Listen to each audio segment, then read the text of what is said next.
ಬೆಂಬಲ ಇದೆಯಾ ಇಲ್ವಾ? ಇಲ್ಲ ಮೇಡಮ್, ಬೆಂಬಲ ಕೊಡೋದಕ್ಕೆ ನಮಗೂ ಮಕ್ಕಳಿದ್ದಾರೆ. ನಾವು ಬೇರೆ ಅವರು ಕೊಡೋರಿಗೆ ನಮ್ಗೆ ಅಬ್ಜೆಕ್ಷನ್ ಇಲ್ಲ. ಸೊ ಅವ್ರ ಇಷ್ಟ. ಇವಾಗ ನಮ್ಮ ಜಮೀನು ನಾವು ಹೇಗೆ ಕೊಡಲ್ಲ ಅನ್ನೋದಕ್ಕೆ ನಮ್ಮ ಇಷ್ಟ ಇದೆಯೋ ಹಾಗೆ ಅವ್ರ ಇಷ್ಟ. ನಾವು ಅದನ್ನು ಯಾವುದೂ ಬ್ಲೇಮ್ ಮಾಡ್ತಿಲ್ಲ ನಾವು.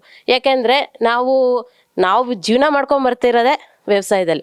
ಇವನ್ ನಮ್ಮ ಮನೆಯವರು ಅವರು ಕಾಲದಿಂದನೂ ಅವ್ರು ಹುಡ್ತಾಗಿಂದನೂ ವ್ಯವಸಾಯ ಬಿಟ್ಟರೆ ಬೇರೆ ಏನು ಅವ್ರಿಗೆ ಆಪ್ಷನ್ನೇ ಇಲ್ಲ. ಅವ್ರಿಗೆ ಯಾವ ಕೆಲಸನೂ ಗೊತ್ತೂ ಇಲ್ಲ. ಆಮೇಲೆ ಅವ್ರು ಬೇರೆಯವ್ರ ಕೈ ಕೆಳಗೆ ಕೆಲಸ ಮಾಡೋದನ್ನ ನಾವು ನೋಡೋಕ್ಕೂ ಇಷ್ಟಪಡಲ್ಲ, ನನ್ನ ಮಕ್ಕಳು ನೋಡೋಕ್ಕೂ ಇಷ್ಟಪಡಲ್ಲ ಫಸ್ಟ್ ಆಫ್ ಆಲ್. ಆಮೇಲೆ ಇನ್ನೂ ಒಂದು ಹೇಳಬೇಕು ಅಂದರೆ, ನಾನು ಹುಟ್ಟಿ ಬೆಳೆದಿದ್ದೆಲ್ಲ ಬೆಂಗಳೂರು. ಆಮೇಲೆ ನಾನು ಬೆಂಗಳೂರಲ್ಲಿದ್ದರೂ ಕೂಡ ರೈತನ್ನೇ ಮದುವೆಯಾಗಿ ಬಂದಿರೋದು.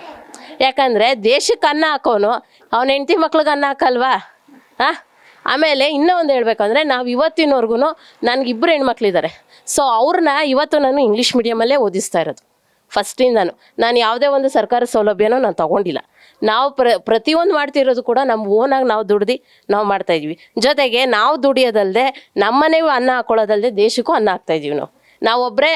ಇವಾಗ ಒಬ್ಬ ರೈತ ತನ್ನ ಮನೆಗೆ ಆಗಷ್ಟೇ ದುಡಿಯಲ್ಲ, ಅವನಷ್ಟೇ ಬೆಳವಣಿಗೆ ಬೆಳೆಯೋದು ಸಂಪಾದನೆ ಮಾಡ್ಕೊಳ್ಳಲ್ಲ.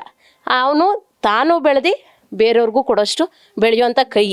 ಇವತ್ತು ಏನು ಬೈರಮಂಗಲದಲ್ಲಿ ಹೋರಾಟ ಮಾಡ್ತಿದ್ದಾರೆ ನೋಡಿ, ಅವರು ಯಾವುದೇ ಥರ ಬಿರಿಯಾನಿ ಮಾಡ್ಕೊಳಾಗಲಿ ಅಥವಾ ಒಂದು ಪಾರ್ಟಿ ಮಾಡೋಕ್ಕಂತ ಅಲ್ಲಿ ಜನ ಸೇರಿಲ್ಲ. ಆಮೇಲೆ ಅಲ್ಲಿರೋರು ಯಾರಿಗೂ ಕೂಡ 10 ಎಕರೆ ಇರೋವಂಥ ಮನುಷ್ಯರಲ್ಲ. 10 ಕುಂಟೆ ಅಥವಾ 5 ಕುಂಟೆ 2 ಕುಂಟೆ ಇರೋರು ಇದ್ದಾರೆ, ಇಲ್ಲದೇ ಇರೋರು ಇದ್ದಾರೆ. ಇಲ್ಲದೇ ಇರೋರು ಯಾಕೆ ಅಲ್ಲಿ ಬಂದಿದ್ದಾರೆ? ಮಾಡೋಕ್ಕೆ ಕೆಲಸ ಇಲ್ಲದೆ ಬಂದಿದ್ದಾರಾ? ಅಥವಾ ಅವ್ರು ಯಾರೋ ಹೇಳ್ತಾರಲ್ಲ, ಯಾವುದೋ ಅನ್ನ ಮತ್ತು ಸಾಂಬಾರು ಬರುತ್ತೆ ಅಂತ ಕೂತಿದ್ದಾರಲ್ಲಿ ಊಟಕ್ಕೆ. ಆಮೇಲೆ ಅಲ್ಲಿ ಯಾರ್ಯಾರೋ ಫ್ಯಾಕ್ಟ್ರಿಗೆ ಹೋಗೋರೆಲ್ಲ ಬಂದು ಕೂತಿದ್ದಾರೆ ಅಂತ. ಯಾಕ್ರಿ ಅವ್ರ ಮನೇಲಿ ಅನ್ನ ಬರ್ತಿಲ್ವಾ? ಸೊಸೈಟಿಲಿ ಅಕ್ಕಿ ಕೊಡ್ತಿದ್ದಾರಲ್ಲ. ಯಾಕೆ ಸೌದೆ ಬರೋಣ ಹಳ್ಳೀಲಿ ಗ್ಯಾಸ್ ಖರ್ಚಾಗಿ ಹೋಗುತ್ತೆ ಅನ್ನೋಕ್ಕೆ. ಇಲ್ಲಿನ ಅನ್ನ ಕಾಯ್ಕೊಂಡೇ ಬಂದಿದ್ದಾರೆ ಅವರು. ಅವ್ರಿಗೂ ಇಷ್ಟಿಷ್ಟು ಚಿಕ್ಕ ಚಿಕ್ಕ ಮಕ್ಕಳೆಲ್ಲ ಇದ್ದಾರೆ. ಸ್ಕೂಲ್ 7 ಗಂಟೆ ರಾತ್ರಿವರೆಗೂ ಅಲ್ಲಿರ್ತಾರೆ. ಅವ್ರು ಯಾರು ಜಮೀನು ಇಲ್ಲದೇ ಇರೋರು ಇದ್ದಾರೆ. ಯಾಕೆ ಗೊತ್ತಾ? ನಾಳೆ ದಿನ ಅಲ್ಲಿ ಕೂಲಿ ಕೆಲ್ಸಕ್ಕೆ ಹೋದರೆ 400 ರೂಪಾಯಿ ಬರುತ್ತೆ. ನೀನು 2 ಕೋಟಿ ದೊಡ್ಡದ 400 ರೂಪಾಯಿ ದೊಡ್ಡದ? ಯಾರು ಯಾಕೆ ಫೈಟ್ ಮಾಡ್ತಿದ್ದಾರೆ? ನೀನು 2 ಕೋಟಿ 3 ತಿಂಗಳೂ ಇರಲ್ಲ, ನಾವು 400 ರೂಪಾಯಿ ಗಳಿಸ್ಕೊಂಡಾದ್ರೂ ಸಾಯೋ ಗಂಟ ಇರ್ತೀವಿ ಅನ್ನೋದಕ್ಕೆ. ಇವತ್ತು ವಯಸ್ಸಾದ ಒಂದು ಹೆಂಗಸು ಇವರು ಇವತ್ತು ಫೈಟ್ ಮಾಡ್ತಾ ಇರ್ಬೇಕಾರೆ, 2 ಗಂಡು ಮಕ್ಳಿದ್ದಾರೆ, ನೀವು ಯಾರು ನಾನು ಸಾಕೋದು ಬೇಡ, ನಾನು ಹಸ ಒಂದು ಸಾಕತ್ತೆ ನನ್ನ ಅಂತಾರೆ. ಉಲ್ಬೇಕು ಅಂದ್ರೆ ಹಸಿಗೆ ಉಲ್ಬೇಕು ಅಂದ್ರೆ ಜಮೀನು ಬೇಕು ತಾನೆ.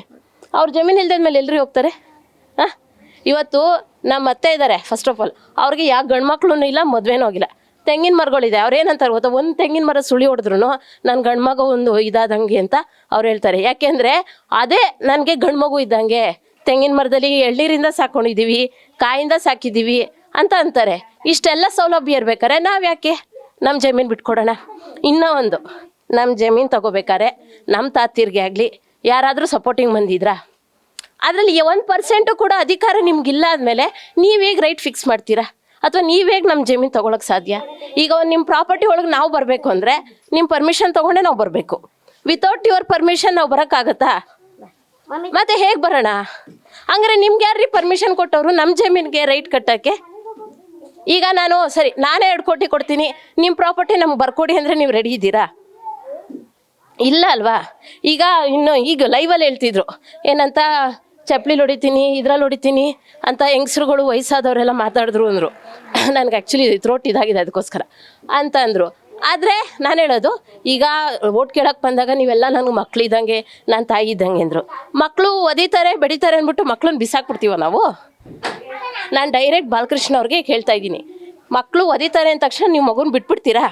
ಈಗ ಯಾರೋ ರೈತರು ಅಂದರು ನಾನು ಅದ್ರಲ್ಲಿ ಹೊಡಿತೀನಿ ಅವ್ರ ನೋವು ಅವ್ರು ತೋಡ್ಕೋತಾರೆ. ಅವ್ರು ಬರೋದೇ ಹೀಗೆ ಎಕ್ಸ್ಪ್ರೆಸ್ ಮಾಡ್ಕೊಳ್ಳೋಕ್ಕೆ. ಹಾಗನ್ಬಿಟ್ಟು ನೀವು ಬಿಟ್ಬಿಡ್ತೀರಾ? ಬರೋದೇ ಇಲ್ವಾ? ಈಗ ಯಾರೋ ಸಂಬಂಧಪಡ್ತಾರೆ. ನಾನು ಯಾವ ಪಾಲಿಟಿಕ್ಸ್ನೂ ಎಳಿತಾ ಇಲ್ಲ. ನನಗೆ JDS ಆದರೂ ಒಂದೇ, ಕಾಂಗ್ರೆಸ್ ಆದರೂ ಒಂದೇ, BJP ಆದರೂ ಒಂದೇ.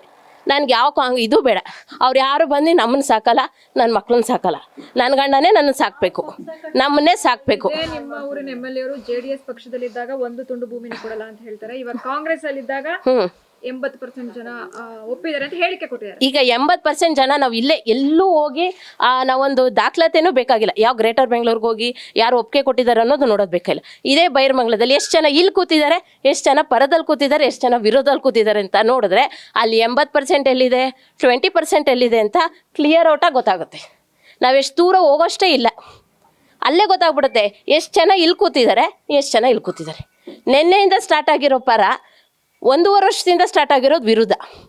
ಅಲ್ಲಿಗೆ ಎಷ್ಟು ಇದು ಅಲ್ಲೇ ಗೊತ್ತಾಗ್ತಿದೆಯಲ್ಲ. ಆಮೇಲೆ ಯಾವುದು ಬೇಡ, ಅವರೇ ಬಂದು ನೋಡಲಿ ಎಷ್ಟು ತೆಂಗಿನ ಮರ ಇದೆ, ಎಷ್ಟು ಮರಗಳಿದೆ. ಮಕ್ಳನ್ನಾರು ನಾವು ಒಡೆದು ಸಾಕ್ತೀವಿ.